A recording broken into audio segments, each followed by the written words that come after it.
Hello, wherever and whenever you are, and welcome to the first official episode of Aurora's Dance Headbanging Dedications. I'm your host, Aurora.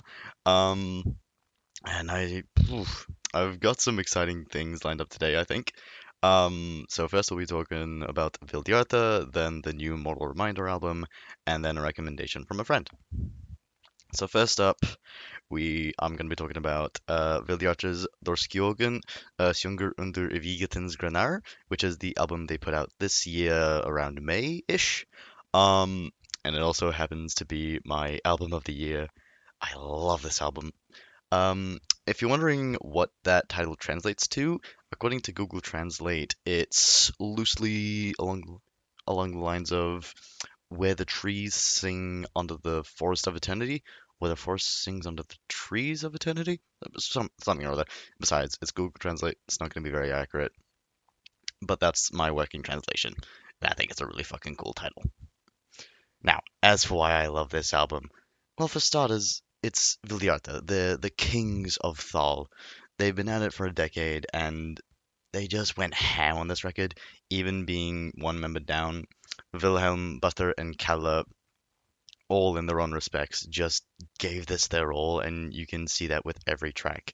It starts out with an instrumental, as is the Vildhjarta way, and then it quickly just gets in this beautiful, crushing atmosphere and groove that carries out through the entire album, and I just love every minute. My favorite song of it is Victlus and Evig, which means weightless and eternal. It has this beautiful ambient beginning that quickly just gets into this really catchy groove. Um, I don't think I'll play a snippet of it just for copyright reasons, but I implore you to check out this album. It it's just so good. It's so good. But then again, we've had a lot of good stuff in 2025, so this is just icing on the cake.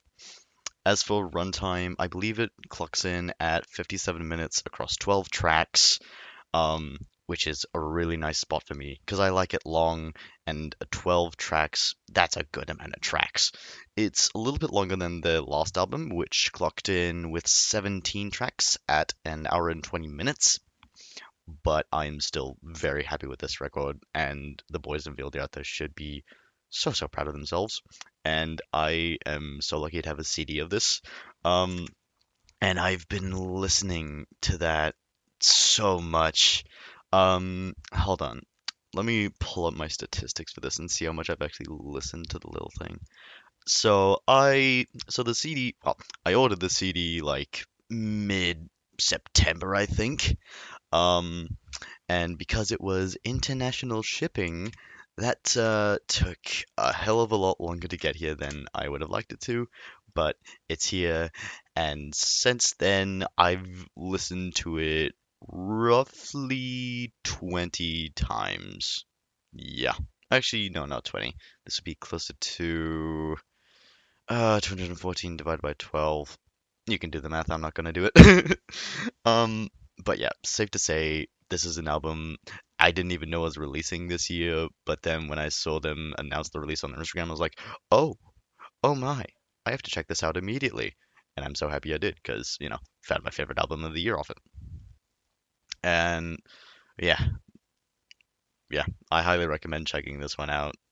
Um, it might be a little bit much if you're not already into metal, but if you are into metal, and if you're into gent, and of course if you're into Thal and you don't know about Vildhjarta, what are you doing? Listen to Vildhjarta right now. Please fix that.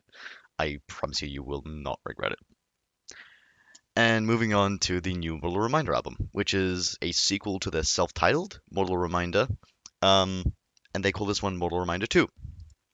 Now, you might think, oh, it's like a self-titled 2.0. I think it's more just a reissue of the first one, but worse. Honestly, this one, it just disappoints me. Because, at least on the first subtitle, that sound was new, it was fresh, you didn't know what to expect. But on this one, it just sounds so samey, each, like, from track to track. And even though, yes, it's heavy, it's crushing, yes, all well and good, you just do the same thing again and again and again. The same riffs, the same breakdowns, the same deliveries, the same everything. And while I do enjoy it, it's just 40 minutes of the same thing without adding anything to the recipe from the Lost album. Well, other than a 6 minute long interlude track. Who needs 6 minutes for an interlude? I, Again, this one just disappoints me because I was really excited for this release. Or at least I was excited when they announced the release. Like, oh, cool, Mortal Reminder. I remember those guys putting out something pretty good. And then they put out this, which is even more disappointing because they really talked this one up. They were really hyping it up. And then we get this, which is just a shame, really. There are a couple tracks that do something a bit more interesting or that distinguish themselves a little bit. I believe, yeah, Terminal Dogma and War of Love, as well as the closer. I forget what it was called, but the closer did something interesting. So yeah, apart from those three tracks, I would much sooner recommend the album from last year, which was the original self-titled. Um, but yeah, cool premise, not very good execution.